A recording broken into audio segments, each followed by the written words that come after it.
opisyal ng Bureau of Immigration ang inirekomendang sibakin sa pwesto.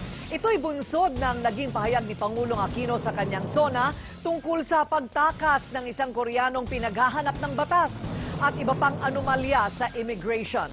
Exclusive nagpapatrol, Nico Bawa. Sa hearing ng 5 tauhan ng Bureau of Immigration na nagpatakas umano sa isang wanted na Korean national noong Marso, itinanggi ni Agustos Morales na kasama siya sa sabuatan sa krimen. Lumabas sa investigasyon ng NBI na siya ang tumawag sa kasamahan niya sa immigration para tulungang makalusot sa airport ang Koreano na naging paksa sa SONA ni Pangulong Aquino. Hindi po. Kahit i-ano pa nila yung camera, wala po. Nakabalik na sa trabaho ang ilang taga-immigration na iniimbestigahan ng NBI. Pero ayon sa OIC ng Bureau of Immigration, 4 na opisyal ang nirekomenda nilang matanggal sa pwesto.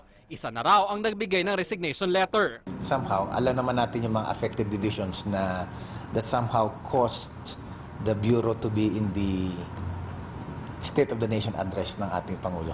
Naniniwala si Mison na hindi kasing lala ang korupsyon sa immigration kumpara sa ibang ahensya ng gobyerno. Bukod sa dagdag na teknolohiya para mabantayan ang proseso sa immigration, sasailalim raw sa values reorientation ng lahat ng kanilang empleyado para mabawasan ang mga insidente ng pangingikil. Kung ang nagpapatakbo ng aming mga proseso at saka mga gamit ay mga personnel na hindi marunong, hindi maaasahan,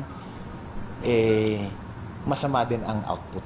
Lumapit naman sa Witness Protection Program ang isa sa mga suspect sa kaso ng nakatakas na Koreano, kung saan balak niya idetalye ang katiwalian umano sa Bureau. Nico Bawa, Patrol ng Pilipino.